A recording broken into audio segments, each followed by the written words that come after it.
I led her up the stairs and we got into the couch. And I held her in my arms and we cried. And I'll say it again, it's okay to cry. Amen? It's okay to serve God and cry. We did another round of...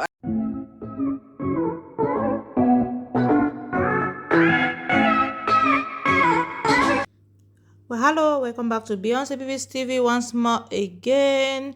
We're here again with another gist and another vibes in the building. But if you're new in the house, here is your Beyonce Baby's TV. And for all our old return subscribers, we love you so much. God bless you for always coming to support our channel. Like a big thumbs up for you guys. Before we get into the video today, guys, don't forget smash that notification bell whenever I post a new video. You are going to be the first person to be notified. So guys, let's get straight to the video. So guys, before I get started today with this video, God, so the video is all about the singer Banky W. As you best know, our celebrities couple, Banky W and his wife shared their testimony on how they went through a failed IVF procedure and lost a set of twins. That is so painful. When I was watching this video that they was like trying to express their what they have been going through. God, I feel like I was crying until, as God being so kind, she got pregnant and they welcomed their baby boy. So that is to tell you in this life that with God, all things are possible. In life, all what you have to do is to seek God first. Seek God first.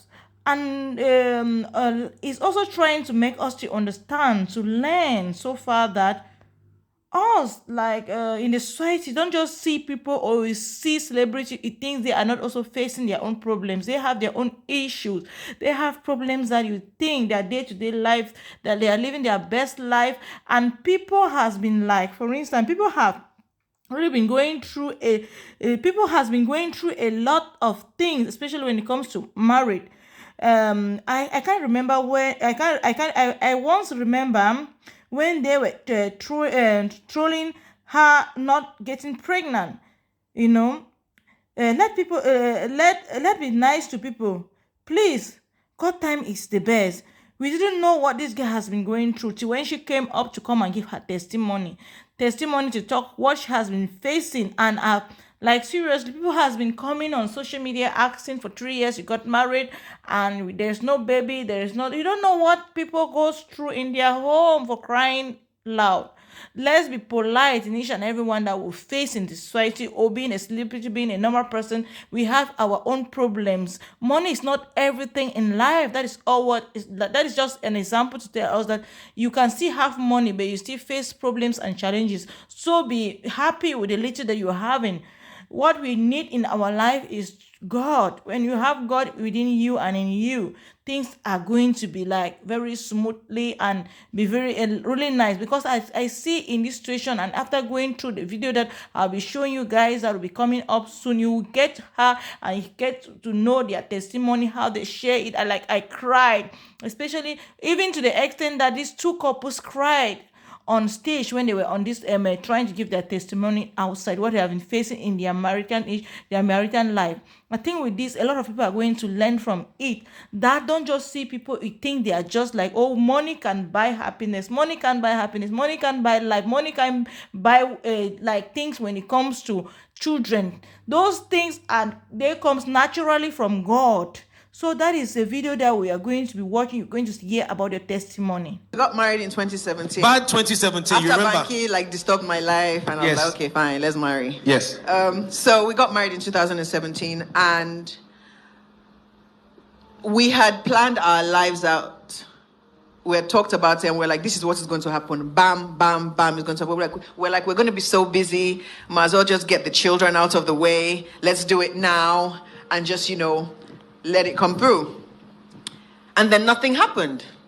And then you try and nothing happened. And I remember having a conversation with Banky, and I was like, let's go do IVF. And Banky was like, calm down. It hasn't even been a year. Give it a year. So a year came when it was 11 months and a couple of days. I was like, hey, how far? So it's been a year. Let's go try IVF. And we prayed about it. We did pray. And by the grace of God, still, we did get pregnant. And we got pregnant with twins. But before we touch on that, I want you, if I can ask you a question. Sure. So in that first year, talk to us about dealing with disappointment. Oh, right. Okay. Every month. Okay, so it was like a monthly disappointment. And anyone would tell you that when you want a child, even 1 month or 2 months seems like such a long time. Talk less of people that have waited for years and years. So it was constant disappointment. And trying to stay in the place of faith and knowing that you serve a God that doesn't lie and knowing that you serve a God that can do it. But for some reason, he's just really kind of slow, in your opinion. And it was really, really tough. And I'm really grateful for Banky because he always called me back. And also dealing with pressure that you put on yourself and dealing with pressure that is external. We got pregnant with our son after 2.5 years. And I can tell you that every single day of those 2.5 years, someone trolled me. Every day. I couldn't have an opinion without someone saying, go and born. I couldn't say anything without someone saying, get out, go and have a child. You are barren. You did something with your womb. I heard all sorts. And every single time I heard that, I just went back to God and I said, Father, Lord, they know I serve you. So they are mocking you, not me. And I remember feeling like, I don't know why you're not coming through because these people are watching. They know it's you I serve. I haven't done anything wrong. Why? Okay, and so we finally, at the end of the year, we said, Yeah. okay, we found a good place that had Yeah. a track record of success. Yeah. And we started the IVF process. Yes. So how was that? First of all, I'd like to give a huge shout out to every single woman that has gone through IVF. I know what you have gone through. I have veins in my hands that no longer work. They're so traumatized that you can't get blood out of them. IVF is a very, very tasking thing, emotionally, physically, on your body, mentally. It is very, very. We got pregnant. So we got pregnant, and we got pregnant with twins. And we had gone for the scans. We had seen the heartbeats. At this point, actually, very, very few people know when this happened. Every report that you have heard is a lie because nobody knew when it happened. And we saw the heartbeats. Everything was okay. And then during a routine checkup, we went back to the hospital to have a scan. And I just saw the doctor's face. You know when a doctor, I don't know how to explain it. When something is wrong, sometimes you can tell. And she was scanning, and I was like, what's wrong? She was like, oh, nothing, I'm just, And then I looked at the nurse's face, and she looked a bit funny too. And I was like, what's wrong? She was like, Adeswa, I'm looking for the heartbeat. And I said, for 2 of them? And she said, yes. And I'm actually not going to lie, I started laughing because it didn't make any sense to me. I was just like, what do you mean you can't find the heartbeats of both? And she said, yeah. So we I went home. Banky wasn't home at the time. So I went home, and I remember being in our living room. When I was at the hospital, I actually laughed. I was like, God knows. God knows. Then when I got home, I literally collapsed on the floor and I wailed. Wailing is not the same thing as crying. Wailing is a deep groaning in your chest. It's like a knot that you can't. So we decided that over the weekend we were going to pray because God is a God that cannot do. There's nothing he cannot do. Impossible is nothing with him. So we're going to go back on Tuesday or Monday, I forget now, for a scan, believing that God will come through. And Monday or Tuesday rolled around and we went back for the scan. And not only did we not see heartbeats, the embryos were shrinking. So they were decaying and they were dying. This was towards the end of the first trimester. And it was a tough time. And like she said, your head starts turning that, but I love you. And when we found out that we were losing them and that we had to do an evacuation, it was a very emotional time, and she cried. And as a man, you think first of all, women are stronger than men. Let me just tell you that crying is not a sign of weakness. But as a man, you have been raised to be like, oh, you have to be the man, you have to be strong, you can't shed a tear. So, she's feeling a certain way, she's crying, and I'm trying to be there for her, and I'm just, holding her and saying, it's going to be okay, it's okay. But the day that we cried together was the day of the evacuation.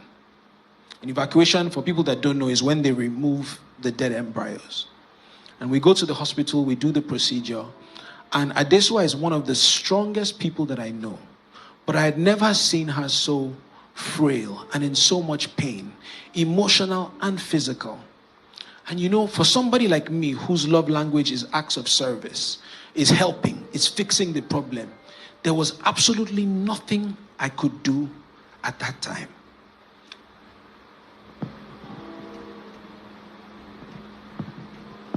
And we came home from the hospital, and I remember I led her up the stairs, and we got into the couch, and I held her in my arms, and we cried.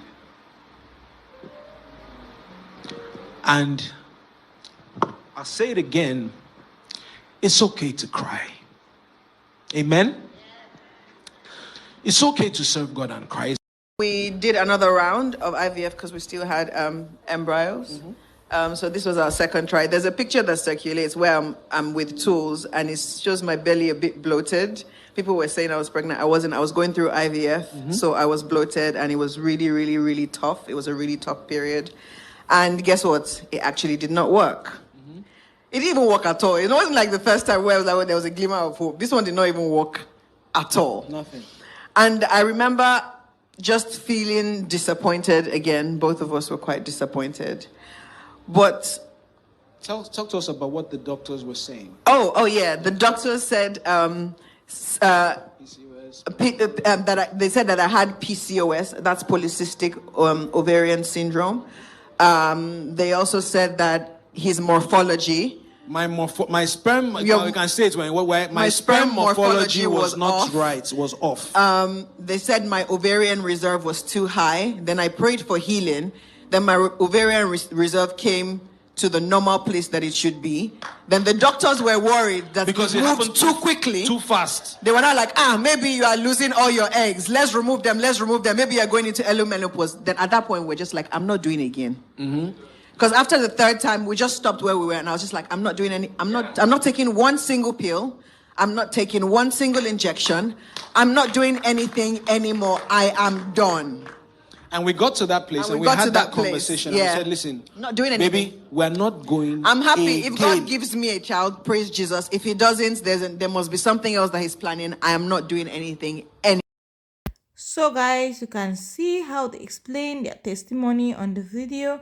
Some celebrities went out to give them a shout out and let them be strong. Things happen, and it's really hurt to see that losing your unborn child is the worst thing that you can ever expect in your life. So guys, let's keep this family in our prayers. We love you guys. Stay strong, and please like and subscribe, and bye.